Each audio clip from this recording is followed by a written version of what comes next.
Hello everyone, আমি আজকে একটা বাটারফ্লাই বানাবো পেপারের।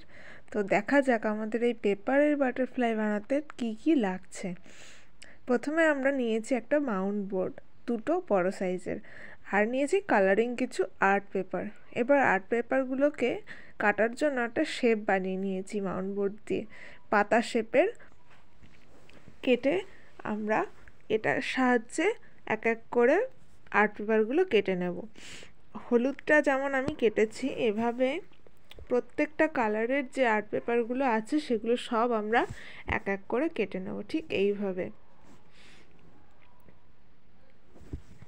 আচ্ছা চলুন তাহলে আমরা এই সবগুলো এবার কেটে নিই। কেটে নেওয়ার পর দেখা যাক যে একসাথে কেমন লাগে এদের দেখতে। এই যে সবগুলো কালার আমার কাটা হয়ে গেছে। এবার খুব সুন্দর লাগছে। কমেন্ট করে বলুন তো কোন কালারটা আপনাদের সবচেয়ে ভালো লাগছে। আমার তো ওই ব্লুটা খুব ভালো লাগছে। এবার একটা লম্বা কিছু সরু একটা কাঠির সাহায্যে এগুলোকে এরকম ফোল্ড করে ঠিক এরকম পেছন দিকটা একটা সাইড মুড়িয়ে নেব।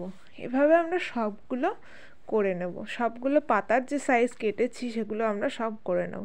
দেখুন কি সুন্দর লাগছে, তাই না, একসাথে দেখতে। এবার যে মাউন্ট বোর্ডটা আছে, ওই মাউন্ট বোর্ডটা আমরা একটা প্রজাপতির ডানার শেপে কেটে নেব। দুটো বড় বড় আর দুটো ছোট, মোট 4টে আমি কিন্তু কেটে নিয়েছি এখানে। এবার আঠা দিয়ে ওই যে পাতাগুলো আমরা কেটেছিলাম, পাতার মতো শেপের যে পেপারগুলো, ওগুলো কিন্তু আমরা এবার ওই যে ডানার উপর এক এক করে লাগিয়ে নেব। চলুন তাহলে এই কালারের যে পাতাগুলো আমরা কেটেছি এগুলো লাগিয়ে নিই আঠা দিয়ে এক এক করে সাইজে। তো আমরা এভাবে লাগিয়ে নিই। আচ্ছা, এই পাতা লাগাতে লাগাতে আমার একটা কথা মনে পড়লো। এগুলো আমি কিনেছিলাম অনেক দিন আগে আমাদের এখানে লোকাল যে শপ আছে ওখান থেকে। তো প্রথমে তো আমি এই আর্ট পেপারগুলো পাচ্ছিলামই না, খুঁজে খুঁজে দুটো তিনটে দোকান ঘুরে আমাকে এগুলো পেয়েছি শেষ পর্যন্ত। আচ্ছা, যারা বনগাঁতে থাকো তারা কিন্তু অবশ্যই বলো যে এগুলো কোথায় কোথায় পাওয়া যায়, এখানে লিখে দিও। তো এটার দেখো ফাইনাল লুক হয়ে গেছে বাটারফ্লাইটা। খুব সুন্দর। মাঝখানে আমি একটা ফুলও করেছি। ফুলটার যদি টিউটোরিয়াল ভিডিও দেখতে চাও অবশ্যই কমেন্ট করে বলো, তাহলে আমি ফুলটার টিউটোরিয়াল ভিডিওটা নেক্সট টাইম আপলোড করে দেব। তো কেমন লাগছে সবাই একটু কমেন্ট করে জানিও।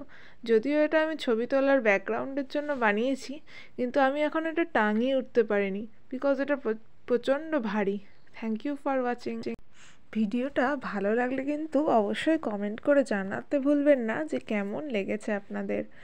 আর ভিডিওটা দেখার জন্য অনেক অনেক ধন্যবাদ। আর ভালো লাগলে কিন্তু অবশ্যই লাইক করে দেবেন, কমেন্ট করে দেবেন এবং আমাকে ফলো করে নেবেন এরকম সুন্দর সুন্দর নতুন নতুন টিউটোরিয়াল, ক্রাফট, জুয়েলারি এবং ড্রেসের ভিডিও দেখার জন্য।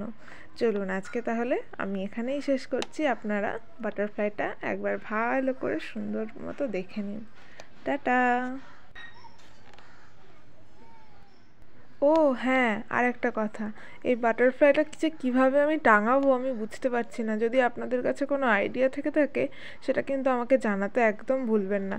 নিচে কমেন্ট করে প্লিজ জানিয়ে দেবেন আমি কিভাবে এটা টাঙাতে পারি। Thank you.